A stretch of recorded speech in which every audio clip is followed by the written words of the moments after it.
Parashat Tavo, Parashat Kisavo, is extraordinarily rich, but I want to speak about one pasuk.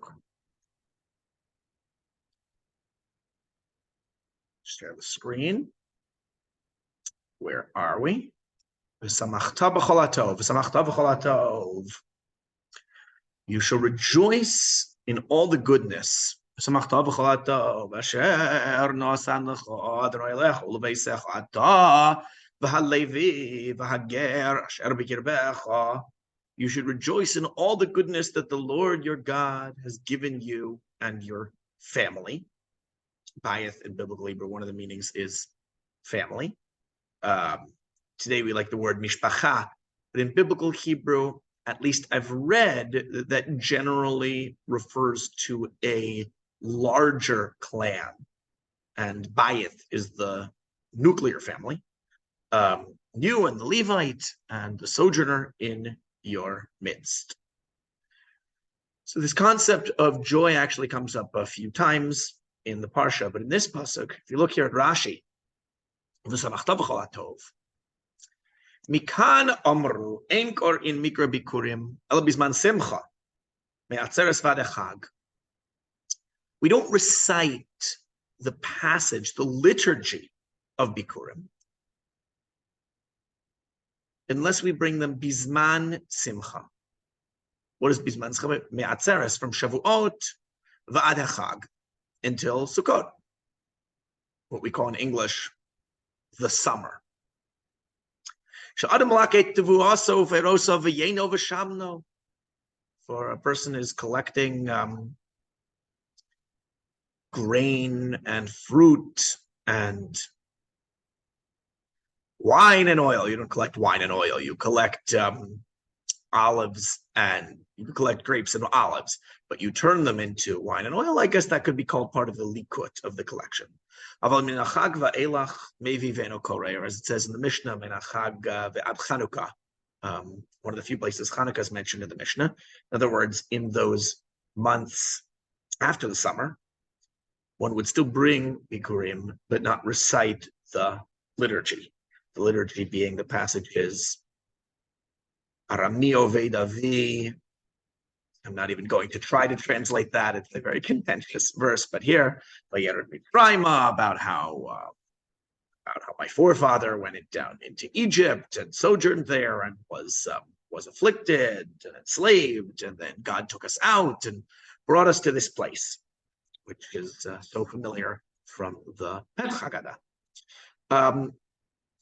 Before we proceed, I just wanted to dispel a common misconception, which is people think that because the Torah calls Shavuos Yom HaBikurim, therefore the Bikurim described in this chapter are brought on Shavuot. That's not correct.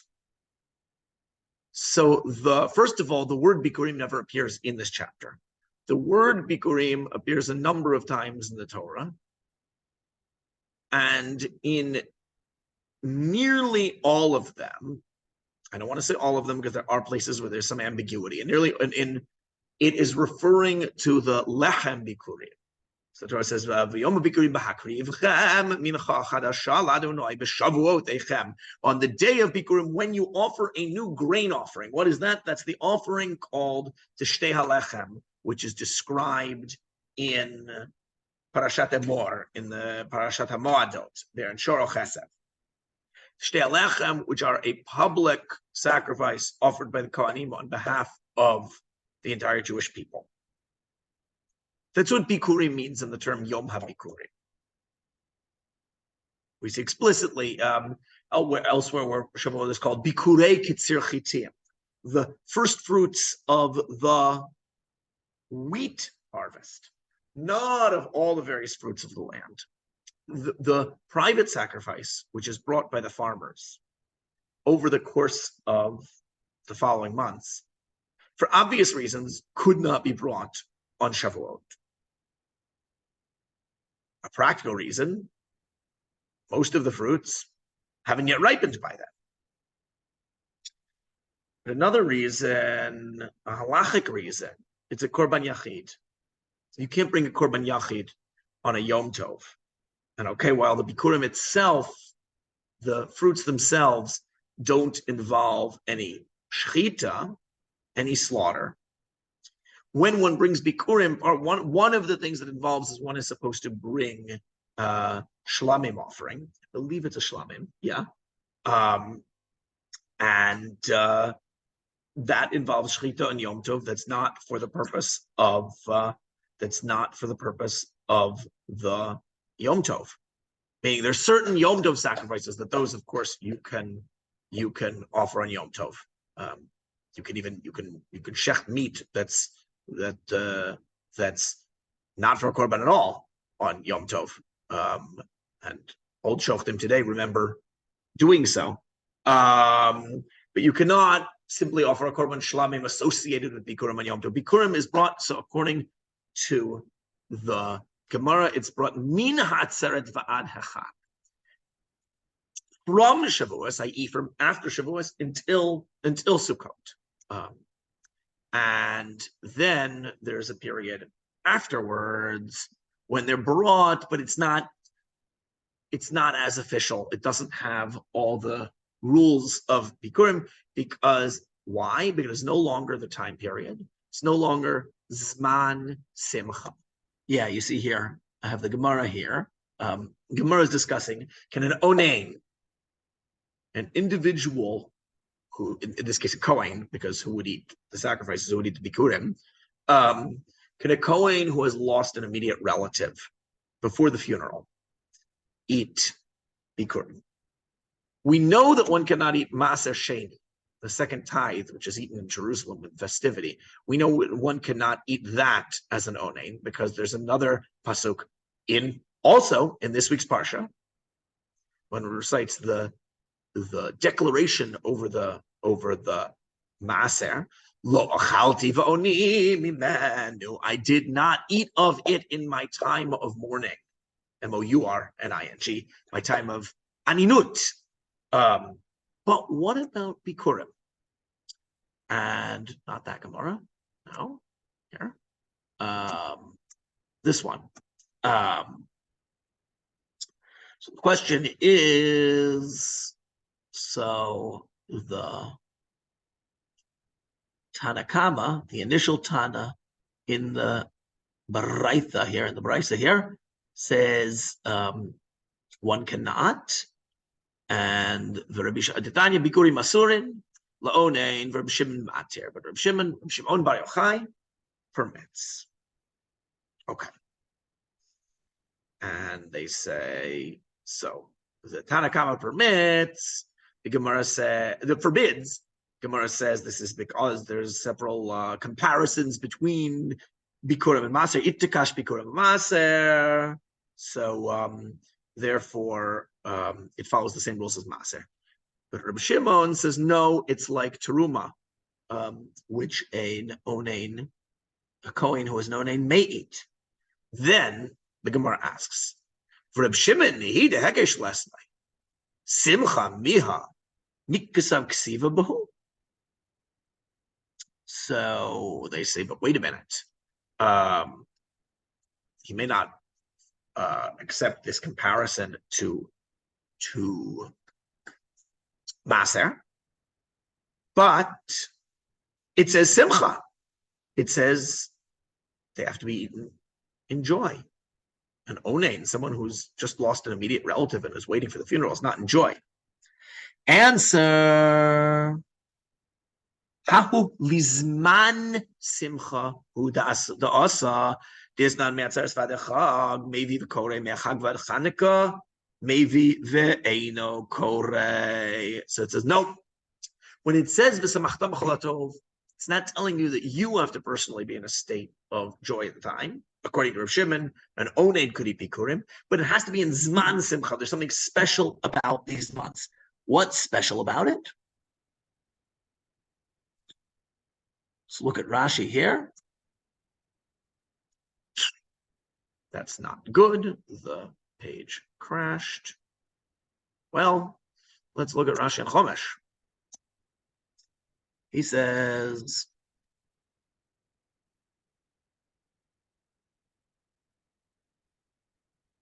we saw it.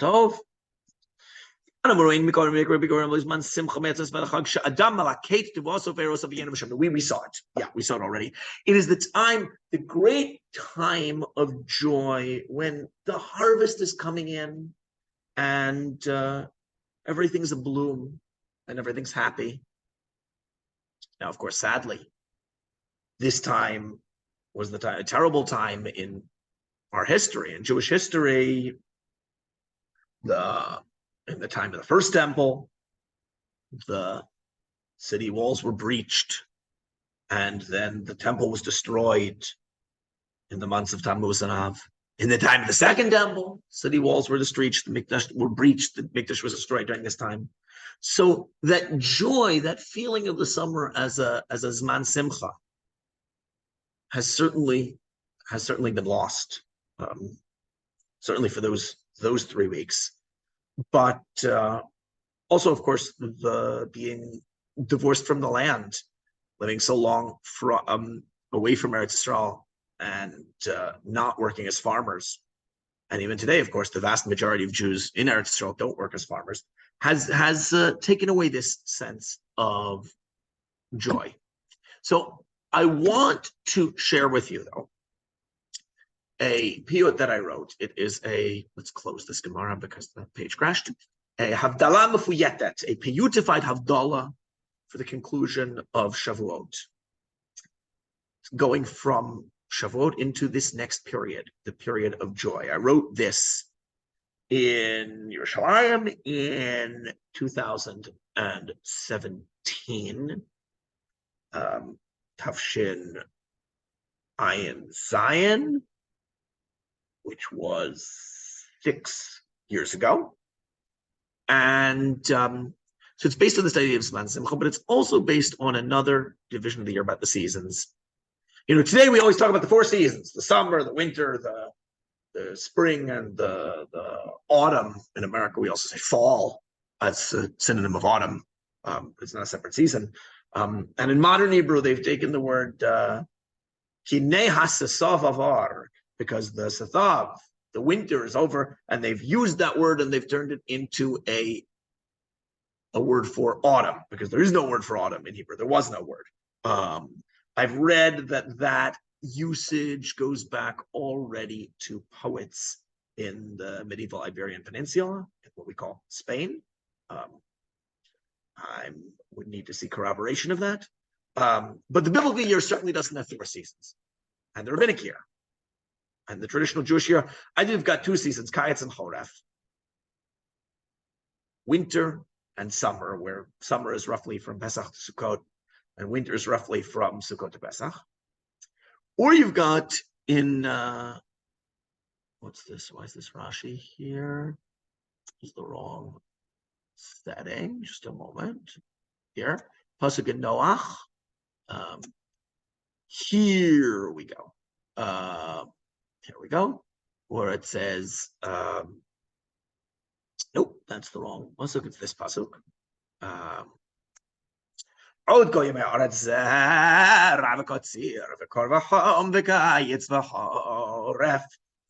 the days of the land, planting, it's the season, and katsir, wheat harvest, and kor, coldness, and home, heat, vakayetz, and fruit harvest, v'choref, and the late winter when things start to grow for the new season. The idea being that during the days of the flood, everything was disrupted and messed up, and then but after that these seasons are never going to end. This is how the year is going to be spread out. And Rashi, based on this sugya here in the Gemara, did I close it? Nope, it's here. Talks about Reb Shimon ben Gamliel, Bishum Reb Meir Omer, V'cheinei Reb Shimon ben Asya Omer. Chains of tradition. Reb Shimon ben Gamliel saying in the name of Reb Meir, or Reb Shimon ben Asya saying likewise, Hatzi Tishri, Man Hashvan, V'Hatzi Kislev, Zera. The season of Zera, planting seeds, is Hatzi Tishri. It begins halfway through Tishri. So, second day of Sukkot. All of Mar Hashvan and half of Kislev till 15 Kislev. That's Zera. That's season of planting. Chatzi Kislev Tevet v'Hatzi Shavuot. Beginning on the 16th of Kislev and all of Teves and half of Shvat is Choref. That end of winter. Hatzi Shvat Adar v'Hatzi Nisan Kor. Half of Shvat from the 16th of Shvat and all of Adar and half of Nisan until the first day of Pesach is cold. This seems to be this is odd that Kor follows Choref because Rashi and Chomesh. Right, that's not how Rashi has it. Rashi has that half of Kislev and David and Chatzi Shvat. That's Kor. That's the season of cold. There's no real labor of those months. You're just in the cold. And then Choref, the beginning of when things start to grow a little more. That's half of Shvat, 16th of Shvat, all of Adar, and beginning of Nisan through the first day of Pesach. Then these are the ones that are relevant for when we're talking about the summer months. Hatzi Nisan, Iyar v'Hatzi Sivan, Katsir. Half of Nisan, all of Iyar, and half of Sivan through the 15th of Sivan is Katsir, the grain harvest. Hatzi Sivan, Tammuz v'Hatzi. Really? Memory problems on this computer. Basically, 16th of Sivan through 16th of Sivan, and then all of Tammuz and first 15 days of Av are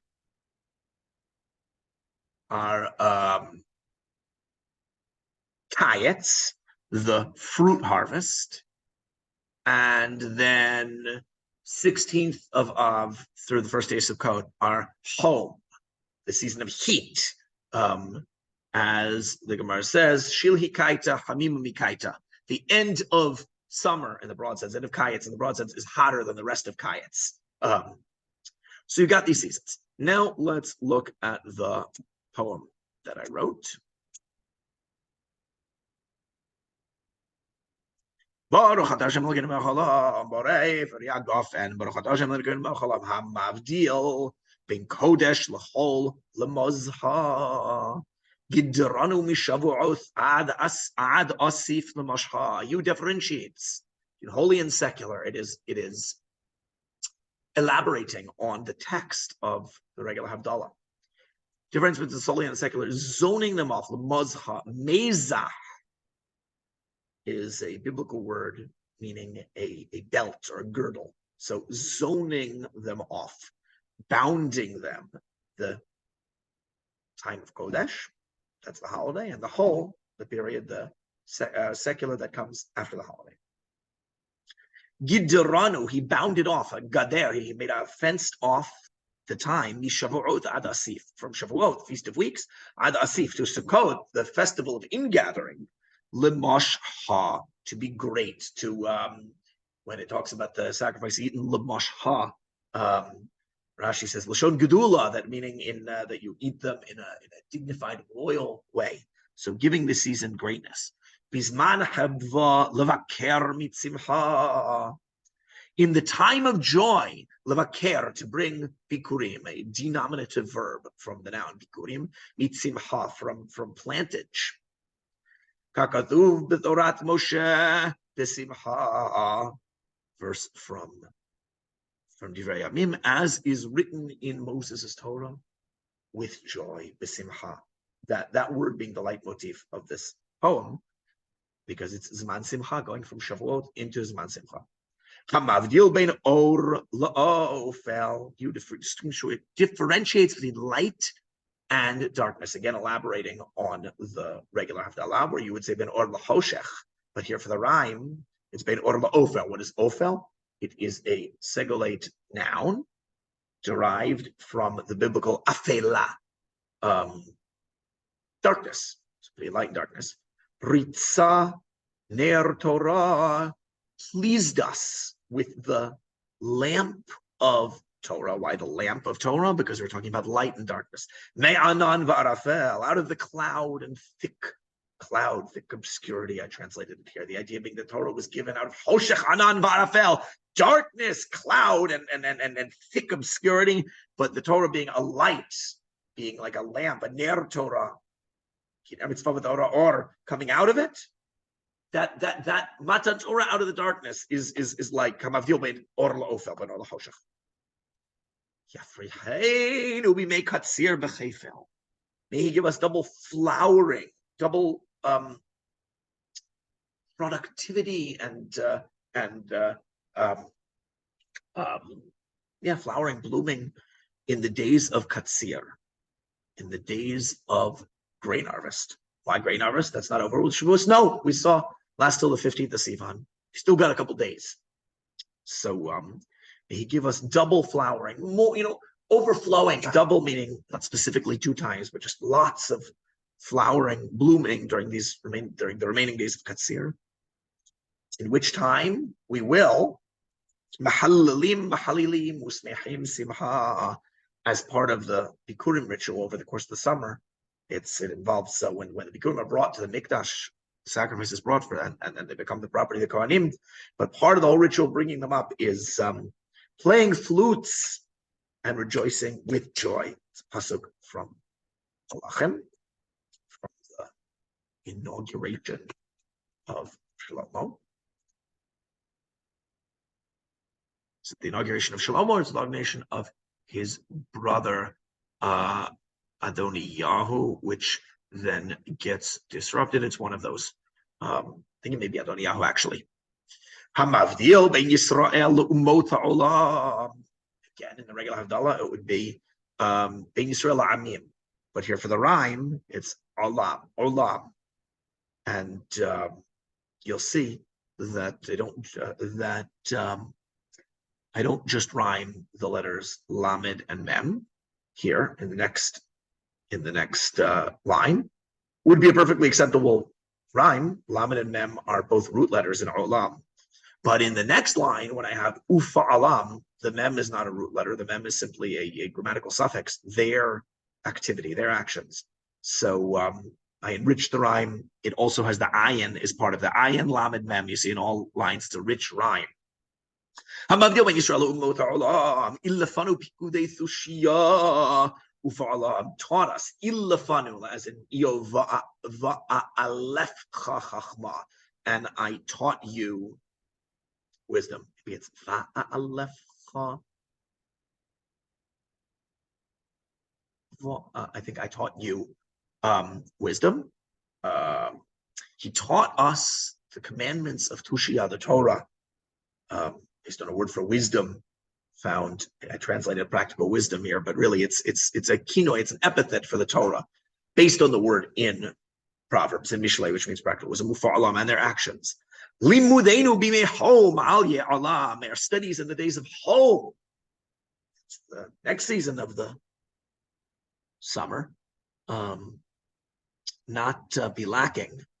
Mashmirim laharim kol b'simcha, when we recite them with loud voices of joy. I don't really talk about Bikurim here, but just talking about the singing loudly the words of the Torah. Although, of course, in the Bikurim, that it involves, with the flutes, there's also oral singing, and that's mashmirim laharim kol, raising loud voices. I seem to have followed the order in the Gemara, at least in the printed Gemara here, home, and then kayetz, and not the Rashi. Perhaps I should change that. Although that will perhaps involve changing something else, because the kuf of kayetz here again is part of the signature chazak. Mavdil being shvi'i li me'hama'aseh. again, in the regular Havdala, ben Yom HaShvi'i, l'Sheshet Yimei HaMaaseh, I dropped the Yom and the Sheshet so the line wouldn't be extraordinarily long. Horev mitohu notan l'machseh. He gave Horev, Mount Sinai, as a refuge out of the chaos of pre-creation. So in the Gemara in Shabbos in 88a, that when God created the world, he said, creating you, but it's unconditioned. If at the time of Sinai, people of Israel accept the Torah, great. And if not, I'm returning everything back to Tohu, back to the primordial chaos. So Horev, Sinai, was the refuge out of that chaos. Horev mido natan l'machseh. Zakheinu b'mei kayetz ba'asher na'aseh. Grant us that what we do in the days of Kayetz, in the days of fruit harvest, will allow us l'shalach manot v'la'asot simcha. What's this sending out gifts? Why shalach manos? What's going on with that? So again, when you in the Bikurim ritual, one is supposed to give to the one is, where was this?